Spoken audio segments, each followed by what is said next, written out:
Hey, how we doing, everyone? Welcome back. Today we're going to be taking our first look at Kawasaki's 2024 lineup, and I'm telling you right now, there are some shockers and some corkers in this year's lineup, and just totally unbelievable what Kawasaki have been doing this year. They're really pulling out all the stops, especially in the middle range category. So let's take a look at the bikes that they've got for 2024. Now we're going to take a look mainly at the sports today, but obviously we'll take a little look at the rest of them. But there are some really curious additions to the lineup, because I'm not being funny, but motorcycle lineups over the last, I don't know, 3 or 4 years maybe, ever since Euro 5 kind of came about, and everyone, Suzuki, Yamaha, Honda, and including Kawasaki, they've all had to cut back their lineup because those bikes didn't fit into the new standards. Well, Kawasaki have brought back the ZX6R, which is just incredible. The entire industry, any enthusiast, anyone who is an influencer, anyone you talk to thought the 600cc sport bike class was dead. And no, Kawasaki have brought it back, 2024 Ninja ZX6R here in Europe. Now, okay, I might be making this a bigger deal than it sounds, because in the United States, 600s are still a thing, and whatever. But the European market is a huge market for any motorcycle manufacturer, and the fact that Kawasaki are the only Japanese manufacturer to bring back a 600cc sport bike is just incredible. And I think that's going to be the main focus of today's video, is the 6R. But there are some others that we are going to be taking a really close look at. So we've got, hang on, I really don't like Kawasaki's website. It's really annoying. The fact that they've got, we can't have this as a separate page. But they've got a Ninja 500 now, and a Z500, which I'm like, wow, you've already got the ZX4R, which we're going to be taking more of an in-depth look at. And we're going to compare the Ninja 400 and the ZX4, because it might be, I mean, this is the direction that it's looking to me, that the Ninja 500 is going to be taking over from the Ninja 400. They're both classed in that A2 category for the UK. So this is what it looks like it's going to be. I'm not sure if this is a good move, but we'll talk a little bit about that later on. But then we've got the Ninja 7 Hybrid, which, honestly, I've always been quite a skeptic of hybrids, because in 10 years' time, hybrids, it doesn't matter if they are part electric or not electric whatsoever, non-electric, so fully ICE, they're all going to be banned. So I don't really understand the point in hybrids right now, unless there's something I don't know. And for motorcycles, at least, hybrids will continue. They'll be allowed to sell hybrids past 2035 or 2040, whenever the year is now, because, I don't know, everyone seems to be changing their minds at the moment. But yeah, a very, very interesting concept, which I've never looked at before, so we'll take a look at that today as well.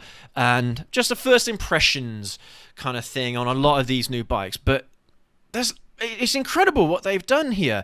No other motorcycle manufacturer right now has a fleshed out middleweight motorcycle kind of category like Kawasaki does. Kawasaki have got the biggest lineup, which is crazy. And it really does kind of maybe eat my words a little bit about what Kawasaki might do next year with their super heavyweight platforms. We might see, which sounds crazy, I literally did a video about it a few weeks ago, that we're not going to see a ZX14 anymore, a third gen ZX14 or a ZX15 or a ZX14 Super.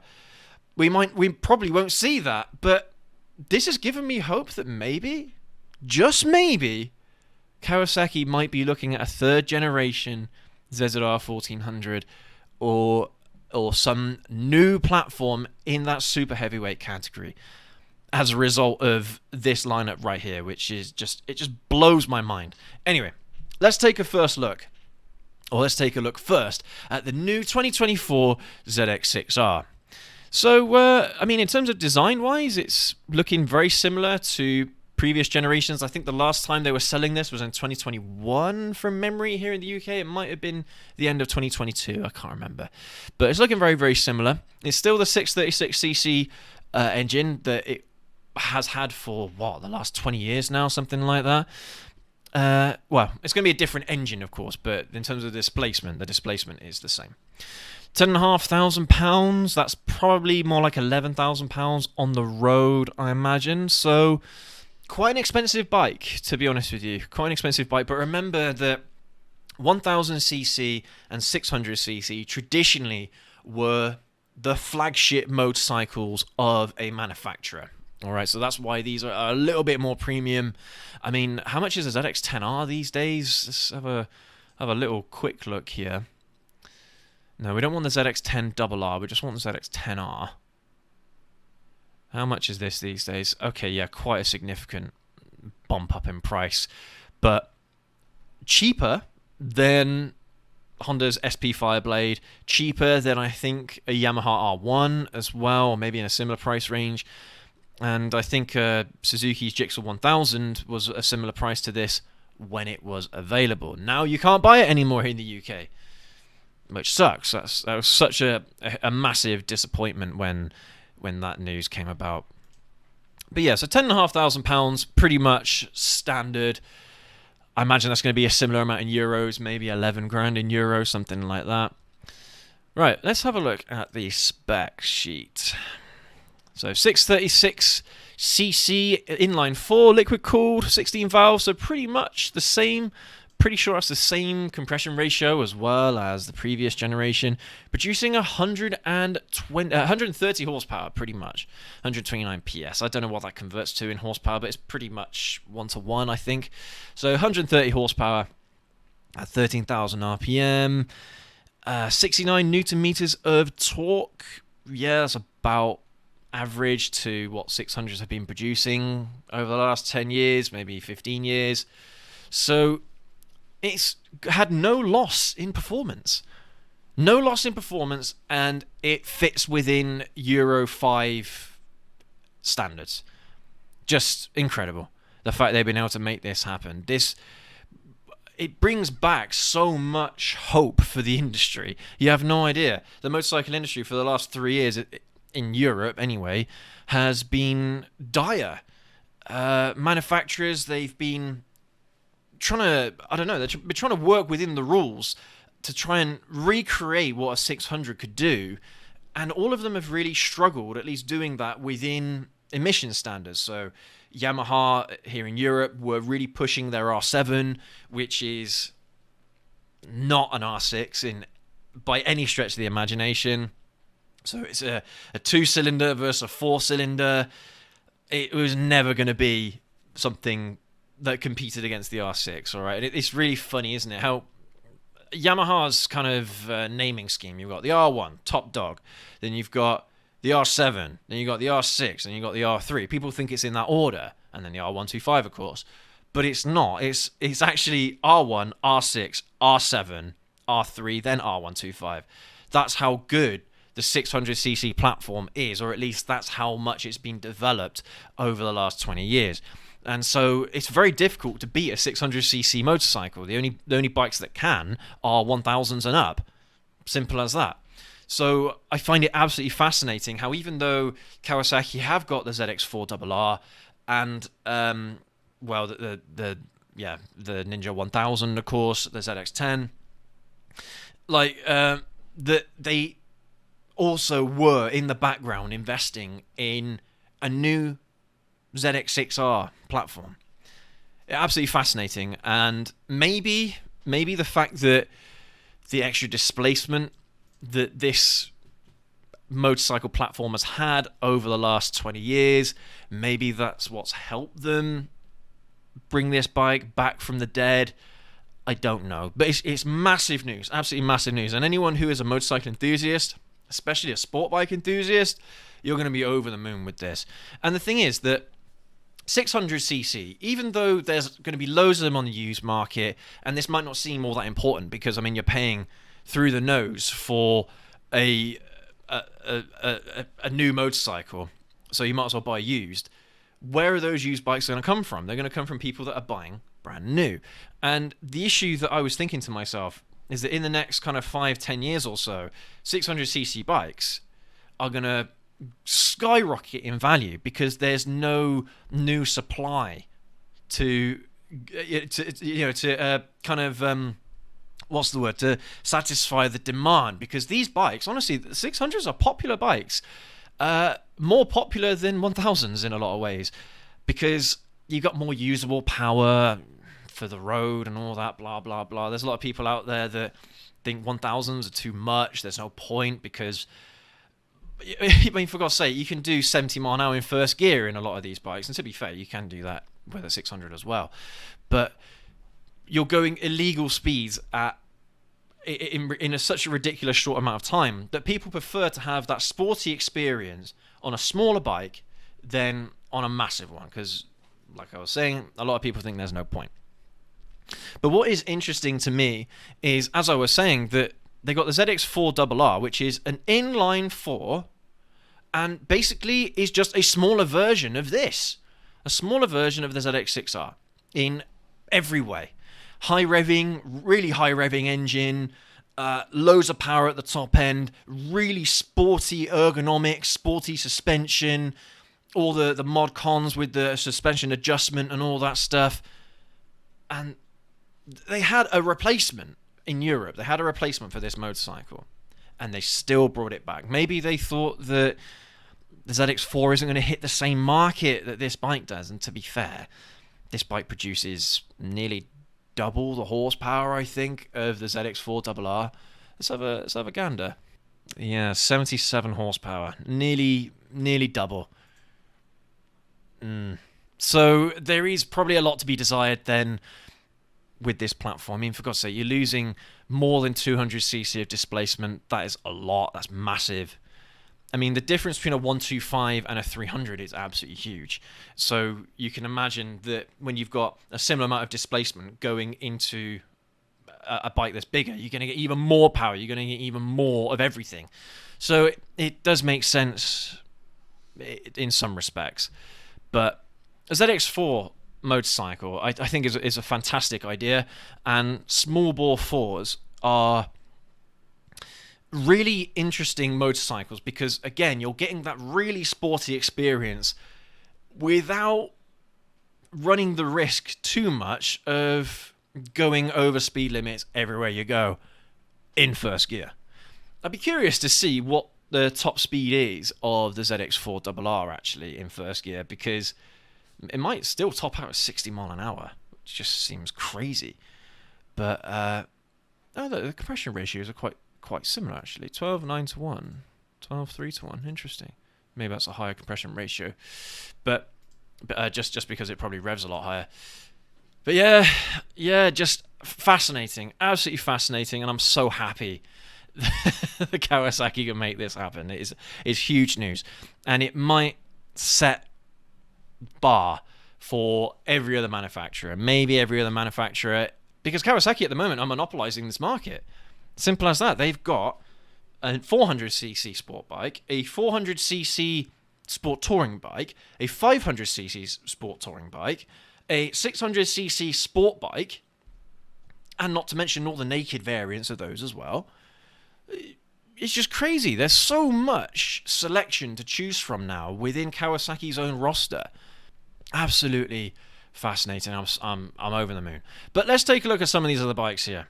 So the one I am most curious about right now is this Ninja 500. So I imagine that this is in response to Honda's CBR 500R. Yeah, it's not a double R, is it? Yeah, 500R, which again is hitting this A2 category. And again, that's another interesting thing, is that when this bike was not around, the only A2 offering that Kawasaki had, especially when the Ninja 400 was off the table as well for a good couple of years, was the Ninja 650, which is crazy. But you would have had to have had it restricted, simple as that, because it's got to be 45 horsepower, which from the Ninja 650, I think that produces 76 horsepower or so, something like that. It's quite a lot of power that you're leaving on the table, really. Or taking off the table, I don't know what the terminology is. But yeah, Ninja 500, price we don't know yet, but I'm going to assume it's going to be about $5,000, I think. I mean, well, if we take a quick look at the Ninja 650, so you've got Ninja 650 Performance and the Ninja 650 Tourer, they are the same bike. Maybe that one's got uprated suspension. Who knows? Let's just have a look at the 650 Tourer. £7,500. So yeah, you're probably looking between 5 and 6k for the Ninja 500. And to be honest with you, the Ninja 500 is going to be a better buy because you're not going to be leaving so much performance on the table. But right now, this bike is producing about 45 horsepower, which is the same as the Ninja 400. But I suspect they're going to be getting rid of the Ninja 400 probably by the end of this year. You won't be able to get a Ninja 400 anymore, which is weird because, again, they stopped selling it because of emissions standards back in, I think, 2021. Then beginning of 2023, they brought it back, and I was like, what? That's huge. That's massive because there's an actual A2 bike now that people can buy. And then the following year, they've got the Ninja 500.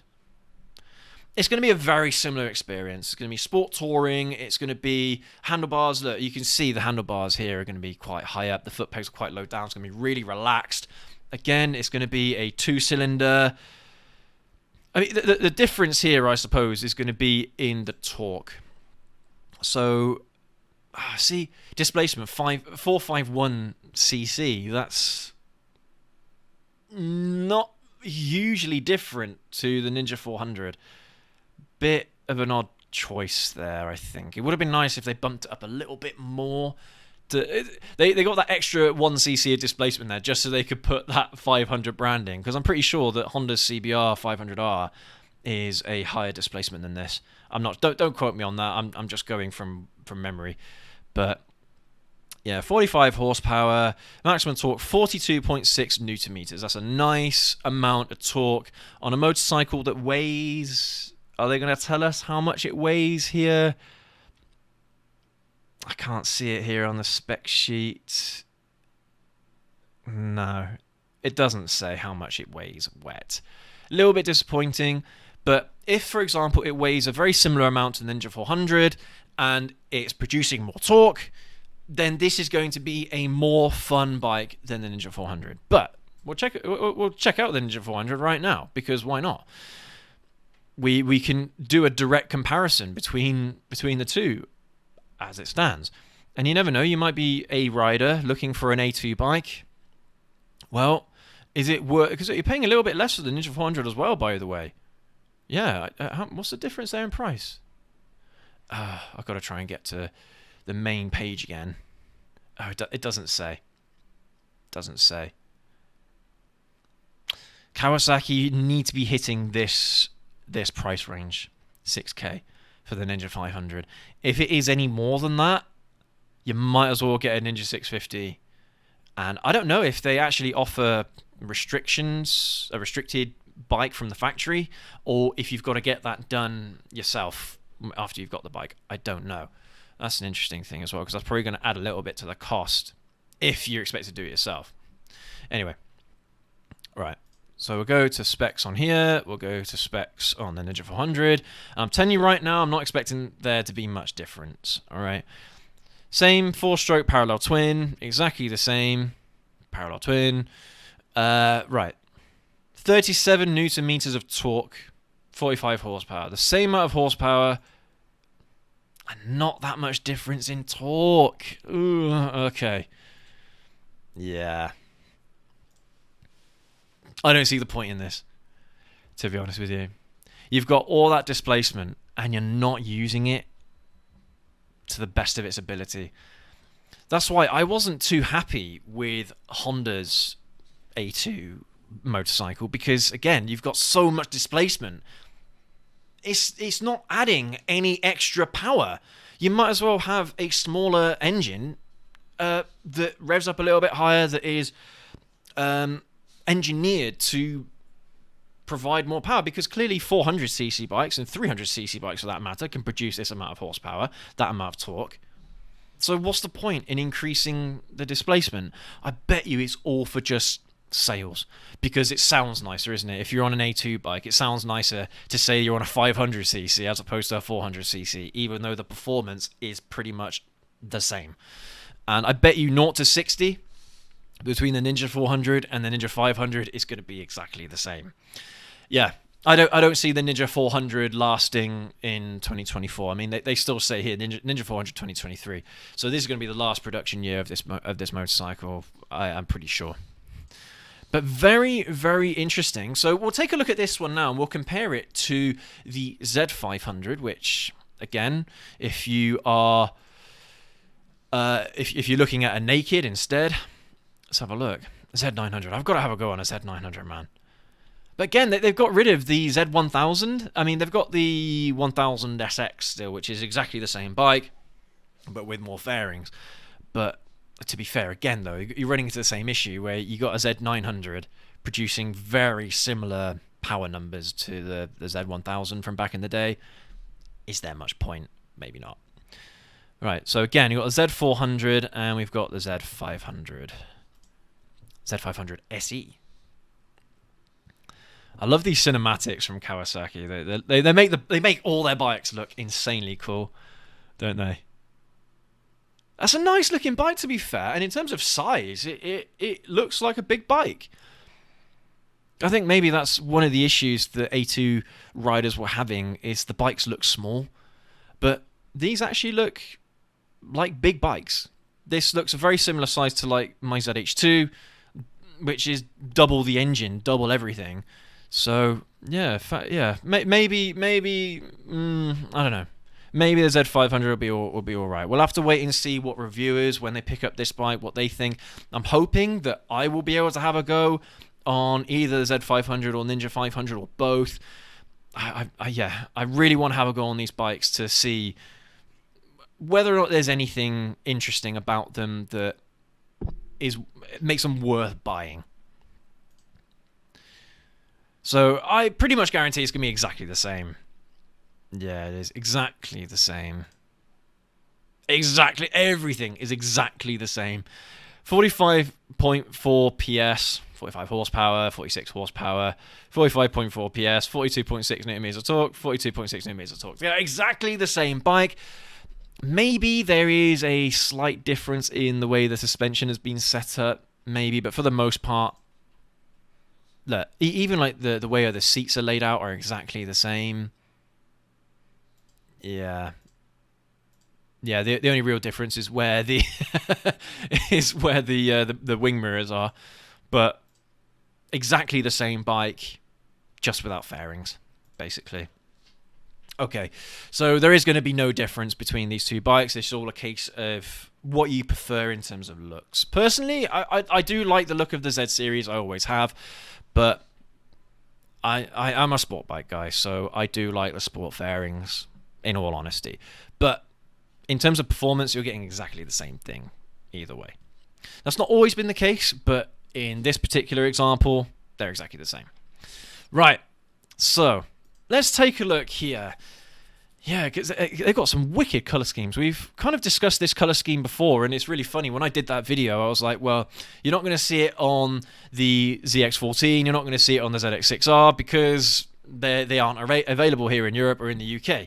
But you can still get them on the ZX10 and the ZX4, so fret not if you like this colour scheme.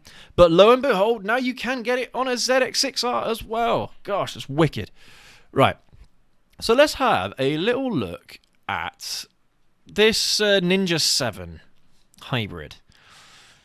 I'm not going to lie, this is the first time I'm going to be looking at this bike, because I don't believe in motorcycle hybrids. I don't think they serve that much purpose, to be honest with you. Let's take a look. Okay, so price, we don't know yet, but it's going to be coming this year. The world's first strong hybrid motorcycle offers riders a number of new riding experiences. A mid-sized package with instant acceleration of a 1000cc class supersport model from a standing start with e-boost, fuel economy on par with a 250cc class, and a button shift sport riding with 3 different drive modes, each offering a distinct riding character and numerous innovative features for riders to explore. The Ninja 7 Hybrid truly changes the game, ushering a new era in riding experiences. Those are some big claims. it looks quite chunky, doesn't it? The front end of it looks pretty big, and I'm curious where they're storing the battery. Maybe it's kind of underneath the seat here. Maybe instead of having just like a lead acid battery, instead maybe they're using more of that space now for like some kind of lithium battery. But some big claims, big claims. Interesting. This is using the exact same engine as the Ninja 500 or the Z500. Exactly the same engine. Yeah. Okay, this one's got a slightly different compression ratio though. Alright, so you might get a little bit more performance out of this bike. No power figures, no torque figures. Not a lot. They do give us some information on the battery pack here, which is a lithium battery. 27.2 amp hours. I don't really know how good that is, to be honest with you. I don't know how much range that's going to give you. I'm going to assume maybe 30 or 40 miles worth of range. But if they are trying to market this motorcycle as a way of getting more performance out of a standard ICE engine, internal combustion engine, then great. I'm all for it. Because I think there's a lot that electric has to offer technology that's already available. You see it a lot in hyper sports cars already, where they're using a combination of like a V6 or a V8 engine with some huge electric motors, and especially when it comes to getting off the line quicker, the boost, the extra power that you get from the electric motors on the starting grid or from the start line is unparalleled. I mean, you look at fully electric cars and their acceleration compared to ICE cars, it's kind of a no contest in a lot of ways. You look at a Tesla Model S these days, the more modern ones, they've got 0 to 60 times that are just as quick as a lot of motorcycles are now, maybe even quicker than a lot of motorcycles are. So I'd love to see this kind of tech actually in an inline 4. You know, a 1000cc inline 4 with this e-boost technology. I think that'd be absolutely wicked. Or, even better, they add this into the H2 lineup. So they make a H2 what's this bike called? As a Ninja 7. What if they called it a Ninja H2 hybrid? That'd be sick. Maybe they wouldn't even need an inline 4. Maybe if it was a 3-cylinder. A 3-cylinder supercharged H2 with an electric motor to get as much performance out of the bike as possible. Then you'll be talking. Then you'll be piquing my interest, I think. But again, I mean, you're looking at a smaller bike. The ICE aspect of this bike isn't going to be that great. It's going to be performing very similar in terms of performance to the Z500, maybe even a little bit less. So you're looking at about 45, 50 horsepower, 45 newton meters of torque, something like that. That is it. So maybe for like cruising, great. It's going to be absolutely fine for cruising. But when it comes to accelerating, if you're just using the ICE, the engine, it's not going to be any better than this. And if anything, the Z500 is going to be quicker off the line because it doesn't have that massive battery holding it back. I mean, this battery is 13 kilograms on its own. That is a lot. That's heavy. So this thing is going to be quicker, 0 to 60 off the line, maybe even top speed as well. This the Ninja 500, Z500, because they're carrying less weight. Simple as that. But when you add into the mix the electric motor, who knows? Maybe that electric motor is going to make a huge difference. I suppose that remains to be seen. And unfortunately, they don't say when they're going to announce this. I'm very curious. But at the same time, it's going to be a glorified Z500, Ninja 500. Z7 hybrid. Interesting, yeah. Where they've got the fairings here. The fairings are still around. Yeah, so it's not a fully naked design, but it's exactly the same bike. Again, with arguably more fairings than other nakeds on Kawasaki's roster. Yeah, do you know what? I think I prefer the The black and grey colour scheme. Yeah. What is it with like electric vehicles being white all the time? You know, if you imagine a Tesla in your head, you always think a white Tesla for some reason. It's the same with these. I don't know. They're taking a lot of inspiration from phones, aren't they? Where they're trying to make the bike look like a phone for some reason. Yeah, I don't know. But interesting. Very interesting. And I don't know. I might be able to have a go on this. I'm not sure. It really does depend on how many opportunities there are to have a go on the demo bikes, especially because there's a lot of new bikes from Kawasaki coming out this year. So, we'll see. There you have it, everyone. That is my first impressions of Kawasaki's 2024 lineup, and honestly, totally blown away. They've got the mid-weight class of motorcycles on total lockdown in every category you can think of. And right now, I think Kawasaki have the most bikes on offer than any other Japanese manufacturer right now. To be fair, I haven't looked at Honda's website, haven't looked at Yamaha's website or Suzuki's website. They might have some new stuff coming out in 2024 as well. But I've not heard anything about it, at least not yet. And maybe this is going to give them all a bit of a kick up the arse that they've got to start developing more motorcycles. And even though at this point right now Kawasaki is flexing its muscles, I like competition. Competition is good. If everyone joins in with this innovation, getting those midweight bikes onto the market, getting those 600cc sport bikes on the market, it makes the world a better place, because all of these manufacturers are trying to outcompete each other on price, on performance, everything, on every metric. And the only way that happens is with competition. So I seriously hope that Honda, Suzuki, and Yamaha can rise to this challenge from Kawasaki, because it's a massive challenge, especially in that middleweight category, which probably the vast majority of motorcyclists out there they are one of those people that enjoys riding the midweight bikes, and they won't go any higher than that. But yeah, fascinating, absolutely fascinating. Let me know what you think down in the comment section below. I don't know, is this a load of overblown nonsense from Kawasaki? Have they just released a load of bikes that no one really wants? Maybe. Let me know down in the comment section what you think. Hit that like button, get subscribed, and we will catch you all in the next video. Have a good one.